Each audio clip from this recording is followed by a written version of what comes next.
Sahabat doa yang saya kasihi dalam Tuhan, kita bersama-sama hari ini merenungkan firman Tuhan yang saya ambil dari Efesus pasal 4 ayat 17. Ya. Sebab itu kukatakan dan kutegaskan ini kepadamu di dalam Tuhan. Jangan hidup lagi sama seperti orang-orang yang tidak mengenal Allah dengan pikirannya yang sia-sia. Kalau kita bersama-sama melihat gambar ini, saya percaya kita tahu bahwa gambar pertama adalah kapal selam. Gambar yang kedua adalah tomat. Nah, kapal selam mengingatkan kita tentang kalimat yang sering dikatakan, jangan jadi Kristen kapal selam. Kapal selam ketika Natal, jadi orang Kristen itu muncul, waktu Paskah muncul. Tapi sekarang kan kita lewat Zoom, lewat YouTube Paskahnya. Ya, nanti kenaikan Yesus juga banyak orang ibadah lewat YouTube ataupun lewat Zoom. Nah, sebenarnya kekristenan kapal selam masih terjadi di masa online ini. Di masa online ini, saya menemukan banyak anak Tuhan yang saya tanya, kegiatannya apa? Ikut kegiatan apa secara rohani? Enggak, Pak. Seminggu 1 kali ikut ibadah. Lewat YouTube gereja kami online.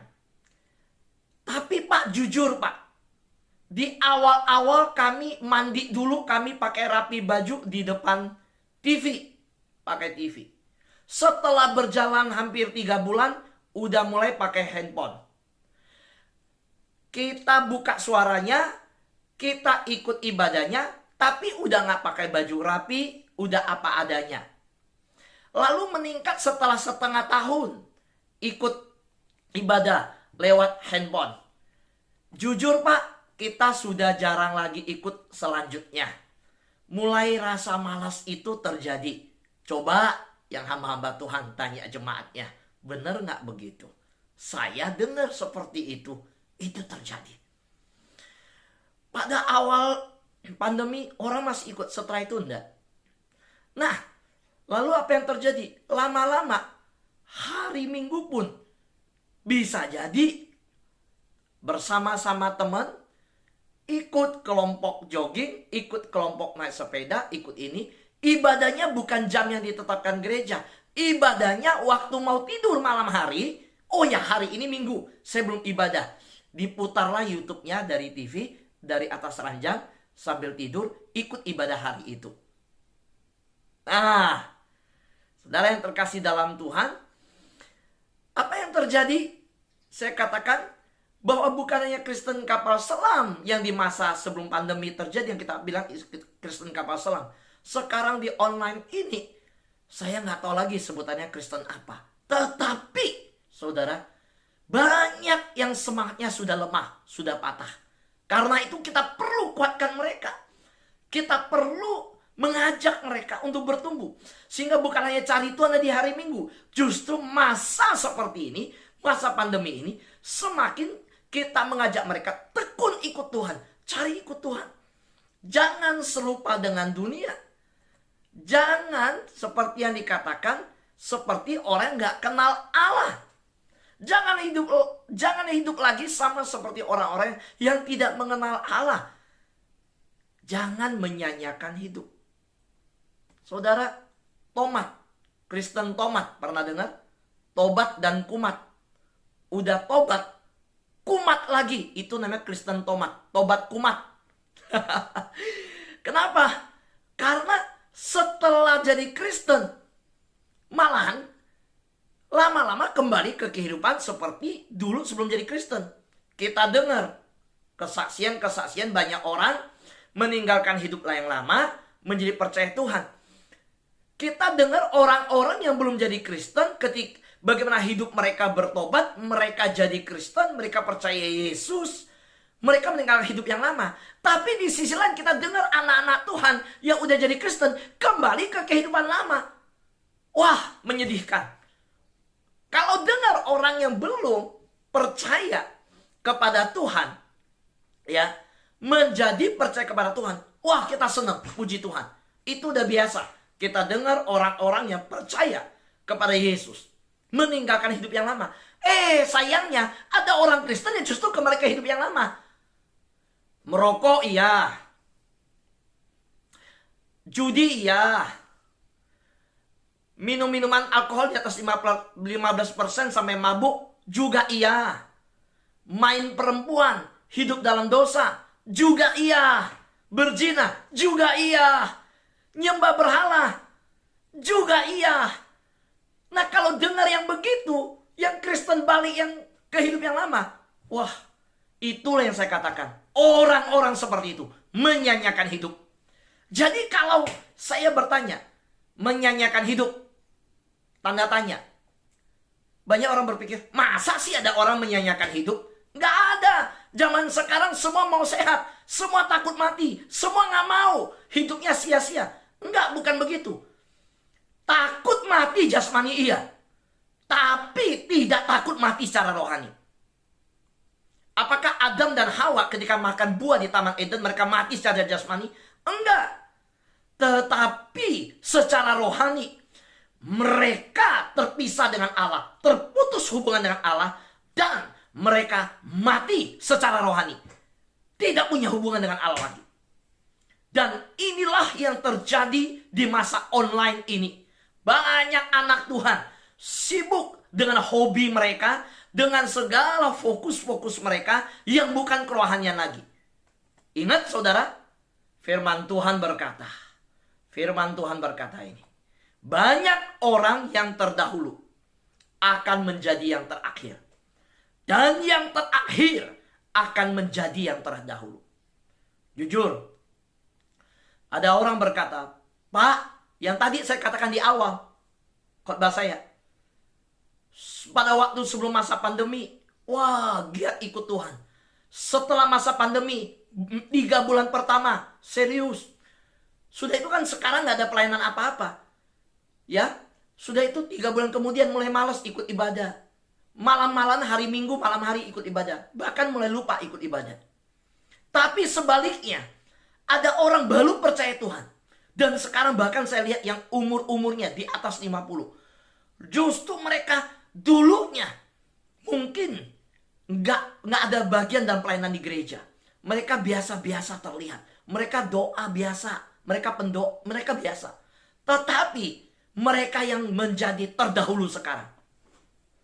Mereka tiap hari ikut doa fajar. Mereka tiap hari ikut dalam ibadah. Mereka tiap hari ikut dalam acara-acara di mana mereka cari Tuhan, doa seperti ini. Saudara lihat, ada orang yang dulunya rajin, justru sekarang mereka nggak kelihatan. Tapi ada yang dulunya biasa-biasa, tapi setelah masa pandemi, setiap hari cari Tuhan, setiap hari bangun tidur, doa.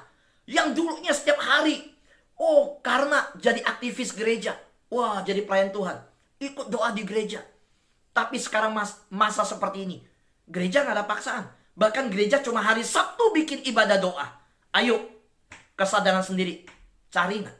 Tapi puji Tuhan, saya percaya semua yang di Sahabat Fajar hari ini adalah orang yang mungkin dulunya terakhir, tapi sekarang ini menjadi terdahulu. Amin saudara. Sahabat doa hari ini orang-orang yang terdahulu. Saudara, saya ingatkan bahwa jangan menyanyiakan hidup. Banyak orang terdahulu jadi terakhir. Yang terakhir jadi terdahulu. Dan saya percaya yang ikut sahabat doa ini adalah orang-orang yang sudah terbukti. Mungkin dulunya malas ikut doa. Dulunya nggak ada doa, nggak ada doa, nggak ada saat teduh, nggak ada persekutuan dengan Tuhan.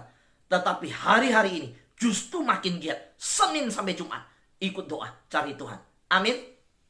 Ya. Sahabat yang terkasih dalam Tuhan, apa artinya ketika saya mengajak kita dengan tanda tanya, menyanyiakan hidup? Orang seperti apakah yang menyanyiakan hidup? Sahabat doa, yaitu yang hidupnya seperti orang yang tidak mengenal Allah. Itulah anak-anak Tuhan yang sudah percaya kepada Tuhan, yang sudah hidup sebagai orang yang mengaku Kristen, yang sudah hidup percaya pada Tuhan Yesus, tetapi menyanyiakan hidup. Orang seperti apa? Hidupnya seperti orang yang tidak mengenal Allah. Efesus, tadi kita lihat Efesus, betul? Pasal 4. Dan di Efesus pasal 2 menjelaskan orang yang hidupnya tidak mengenal Allah. Seperti apa? Efesus pasal 2 ayat 2 berkata, kamu hidup di dalamnya karena kamu mengikuti jalan dunia ini. Jadi, dia ngikut jalan dunia ini. Karena kamu mentaati penguasa kerajaan angkasa, yaitu roh yang sekarang sedang bekerja di antara orang-orang durhaka. Nah saudara, sahabat yang saya kasihan Tuhan, orang yang menyanyiakan hidup, anak Tuhan yang menyanyiakan hidupnya di dalam Tuhan, adalah yang hidupnya seperti orang tidak mengenal Allah. Orang yang hidupnya tidak mengenal Allah dijelaskan di Efesus pasal 2 ayat 2 dengan perkataan, yaitu yang mengikuti jalan dunia ini, yang mentaati penguasa kerajaan angkasa, yaitu roh yang sekarang sedang bekerja di antara orang-orang durhaka. Saudara, roh-roh dunia ini sedang memisahkan kita dari roh Allah. Roh-roh dunia ini sekarang ini sedang membawa kita mengikuti jalan dunia ini. Karena itu, saudara yang terkasihan Tuhan, kita coba lihat di Efesus. Efesus berkata apa? Di dalam Efesus pasal 4 yang saya kasihkan kepada kita, baca terlebih dahulu Efesus pasal 4. Di Efesus pasal 4, kalau kita lihat ayat 26, ayat 27, ayat 28, ayat 29, ayat 30, di situ dinyatakan ada hal yang tidak boleh lagi kita perbuat. Yaitu apa? Jangan berbuat dosa lagi. Kalau kita marah, kita tidak marah sampai matahari terbenam. Tidak di dalam kemarahannya menendang orang. Jangan kompromi dengan iblis, dengan perbuatan-perbuatan iblis. Jangan lagi mencuri. Jangan lagi ada perkataan kotor. Dan kita tidak mendukakan Roh Kudus. Tidak menyangkal lagi. Sahabat yang terkasih dalam Tuhan, jelas bahwa orang-orang yang hidup dalam perbuatan yang demikian adalah orang yang masih di dalam kehidupan yang tidak kenal Allah. Yang kedua, menyanyiakan hidup. Apakah ada orang yang menyanyiakan hidup? Ada. Yang saya katakan, Kristen kapal selam, Kristen tobat dan kumat. Betul? Kita ketemu banyak. Orang demikian hati-hati. Itulah orang-orang yang dulunya kita lihat bagaimana hidupnya. Luar biasa. Tapi jadi terakhir. Ya. Nah, kita berkata, orang yang sudah percaya Yesus, tetapi hidupnya seperti orang yang tidak kenal Tuhan. Ini ciri-cirinya. Dia tahu ini tidak boleh diperbuat, dia perbuat lagi. Yang kedua, saudara lihat. Saya kasih saudara lihat ayatnya. Saudara kalau berkata ada orang menyanyiakan hidup, memang ada orang Kristen yang udah tahu kasih karunia surga, udah tahu kekayaan segala surgawi. Di Efesus dikatakan di pasal 1 ayat 3 dicurahkan untuk kita. Saudara tahu ketika kita percaya pada Yesus, kekayaan surgawi dicurahkan kepada kita. Masa ada orang seperti itu yang masih menyanyiakan imannya? Yang masih hidupnya ngikut Tuhan, kapan muncul, kadang tenggelam, kadang muncul, kadang tenggelam. Masih ada orang Kristen yang masih kumat lagi ke dosa yang lama. Jangan salah saudara. Makanya hari ini saya mengingatkan kita, menyanyiakan hidup. Apakah ada? Ada. 2 Timotius pasal 3 2-5. Saya bacakan. Di akhir zaman, ini kondisi manusia akhir zaman. Manusia akan mencintai dirinya sendiri dan menjadi hamba uang. Mereka akan membual dan menyombongkan diri. Mereka akan menjadi pemfitnah. Mereka akan berontak terhadap orang tua dan tidak tahu berterima kasih. Tidak memperdulikan agama. Tidak tahu mengasihi. Tidak mau berdamai. Suka menjelekkan orang. Tidak dapat mengekang diri. Garang. Tidak suka yang baik. Sugam. Mengkhianat. Tidak berpikir panjang. Berlagak tahu. Lebih menuruti hawa nafsu daripada menuruti Allah. Waduh. Ini daftar Jelek sekali ya. Wah, ini bukan orang Kristen. Siapa bilang? 2 Timotius pasal 2 ayat 5 berkata, secara lahiriah mereka menjalankan ibadah. Ini orang Kristen. Ini orang yang ngaku percaya Yesus, tapi ngaku. Saudara, Paulus menulis suratnya ke Timotius berkata apa? Secara lahiriah mereka menjalankan ibadah. Tetapi pada hakikatnya mereka memungkiri kekuatannya. Jauhi mereka itu.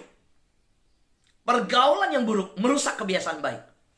Paulus bilang, ada orang-orang secara lahiriah kelihatan ibadah secara lahiriah. Tapi apa? Masih mencintai diri sendiri, jadi hamba uang. Secara lahiriah ibadah, tapi mereka masih membual, sombong, ngomongnya gede-gede, ngomong yang nggak sesuai, fitnah, berontak sama orang tua, tidak tahu terima kasih. Ada nggak ibadah? Ada orang ibadah, tapi tidak peduli agama. Kamu ajak dia setiap hari cari Tuhan, enggak lah. Padahal ini masa online, jam 5 pagi nggak ada kegiatan yang terlalu ini kok. Tapi nggak ada kegiatan yang berarti kok. Jam 5 pagi, saudara, itu jam yang nggak terganggu. Makanya saya ditanya, Pak Fu, libur nggak? Jam 5 pagi. Ini kan Idul Fitri. Saya bilang nggak ada yang terganggu kok jam 5 pagi. Nggak usah libur. Besok Idul Fitri. Emang saudara ikut lebaran? Ikutan? Ya kan? Saudara, kita sama-sama sahabat yang terkasih Tuhan. Tetap bisa jam 5 pagi. Tapi berapa banyak orang jam 5 pagi? Lebih sibuk, siapin sepeda dulu, jalan pagi dulu, semua dulu. Dan semasa ibadah online ini, pandemi gereja belum buka, tanya mereka, rohani kamu lebih bertumbuh gak? Saya yakin kalau sahabat doa Fajar ditanya hari ini, semua sahabat doa yang di tempat yang hari ini ikut mendengarkan firman Tuhan, lebih bertumbuh gak? Saya yakin semua menjawab, lebih bertumbuh di masa pandemi ini. Lebih bertumbuh di masa ibadah online. Kenapa? Tiap hari cari Tuhan. Sahabat yang terkasih Tuhan, menyanyiakan hidup. Ada gak sih orang begitu? Dia orang Kristen, anak Tuhan, menyanyiakan hidup. Ada gak? Ada. Yang pikirannya sia-sia. Kalau yang pertama, yang hidupnya sama dengan orang dunia. Yang kedua, pikirannya sia-sia. Roma pasal 1 ayat 21 berkata, sebab sekalipun mereka mengenal Allah, mereka tidak memuliakan Dia sebagai Allah atau mengucap syukur kepadanya. Sebaliknya, pikiran mereka menjadi sia-sia dan hati mereka yang bodoh menjadi gelap. Jadi mereka mengenal Allah. Sebab sekalipun mereka mengenal Allah, kenal loh Allah, tapi nggak memuliakan Allah, nggak mengucap syukur, menggerutu, nggak mengucap syukur pada Tuhan. Masih hidup, nggak mengucap syukur. Di masa pandemi ini bisa nafas, udah bersyukur, nggak mengucap syukur. Iya, mengucap syukur kok. Saya bilang terima kasih, Tuhan baik. Kalau mengucap syukur bukan hanya di mulut, tapi kita lebih cari Tuhan, lebih merindukan Tuhan, bergaul dengan Tuhan, lebih sungguh-sungguh mendekat kepada Tuhan. Saya percaya, kalau saya lihat sahabat doa yang berkorban, dia pagi bangun, cari Tuhan, doa sama-sama, muji sama-sama, dengar firman Tuhan. Saya bilang, inilah orang-orang yang mengucap syukur. Jadi bukan hanya dengan mulut perkara mengucap syukur. Justru saya lihat, ini orang yang mengucap syukur.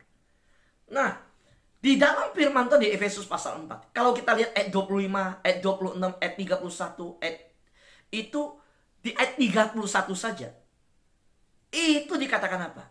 Orang-orang yang pikirannya tidak mengandung lagi membalas dendam, kemarahan, kepahitan, kegeraman, pertikaian, fitnah, segala kejahatan.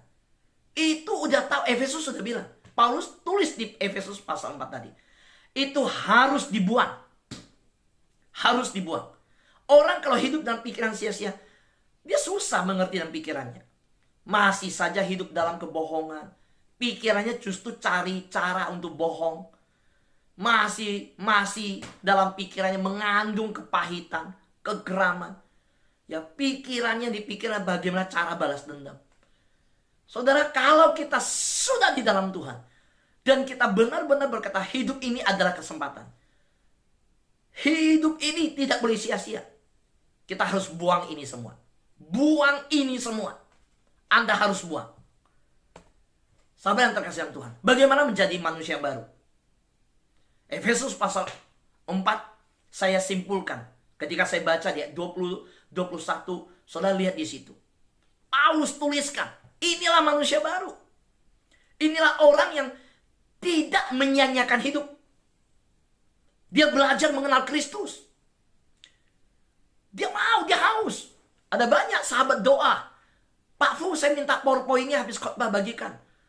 Ada banyak sahabat doa, Pak Fu, itu tadi dari ayat mana? Habis saya khotbah, WA saya. Pak Fu, tadi saya dengar satu ayat tapi belum jelas. Ayatnya dari mana ya? Saya minta ya. Pak Fu, khotbah yang hari ini, kalau sudah ini boleh saya minta nggak? Saya mau bagikan ke orang. Saya mau bagikan ke keluarga saya. Wah, itu belajar mengenal Kristus, rindu. Dengarlah tentang Kristus. Iman timbul dari pendengaran. Dengarlah tentang Kristus. Ini manusia baru. Ini orang hidupnya. Dia sadari hidup ini kesempatan. Dia tidak sia-siakan hidup. Dia menerima pengajaran dalam Kristus. Dia berada pada kebenaran yang nyata dalam Kristus. Dia tinggal dalam Kristus. Dan orang-orang demikian adalah orang jelas. Dia terima Yesus dan percaya pada Yesus. Jadi terima Yesus, percaya Yesus bukan ngaku, saya udah percaya Yesus, saya terima Yesus sebagai juru selamat. Enggak. Ketika dia berkata dia sudah terima Yesus, lihat dia ada kehausan mau belajar tentang Kristus. Dia punya kehausan mau dengar tentang Kristus. Dia punya kehausan mau terima pengajaran tentang Kristus. Inilah ciri-ciri manusia baru. Inilah hidup orang yang tidak disia-siakan. Inilah hidup anak Tuhan yang menyadari hidup itu kesempatan. Dan dia bukan hanya punya ciri-ciri itu. Orang yang hidupnya tidak disia-siakan. Dia adalah manusia yang baru. Di Efesus dikatakan, dia bertumbuh di dalam hal-hal ini. Dia bertumbuh. Dia berkata benar, dia bekerja keras, dia bekerja rajin, dia bekerja dengan baik. Dia kalau bekerja dengan orang, walaupun bosnya bukan anak Tuhan, dia bekerja, dia jadi terang dan garam. Apapun yang dia kerjakan seolah-olah untuk Tuhan, bukan untuk manusia. Ini kualitas anak-anak Tuhan yang tidak sia-siakan hidup. Dia memakai perkataan yang baik. Dia menjadi berkat, dia ramah. Dia hidup penuh kasih. Dia hidup dalam saling mengampuni. Saudara yang terkasihan Tuhan, inilah yang saya mau sampaikan. Mari saudara, mulai hari ini bertumbuhlah dalam hal-hal ini. Jangan biarkan hidup ini yang adalah kesempatan dari Tuhan menjadi sia-sia. Tapi hidup kita adalah hidup yang bertumbuh. Hidup yang bertumbuh di dalam perkataan yang benar di dalam hal-hal ini. Saya berdoa, setelah hari ini, firman Tuhan yang sudah ditaburkan ini, kita sungguh-sungguh bertumbuh. Kita sungguh-sungguh memakai hidup kita dengan maksimal. Kita siap untuk dipakai oleh Tuhan. Amin. Tuhan berkati kita semua.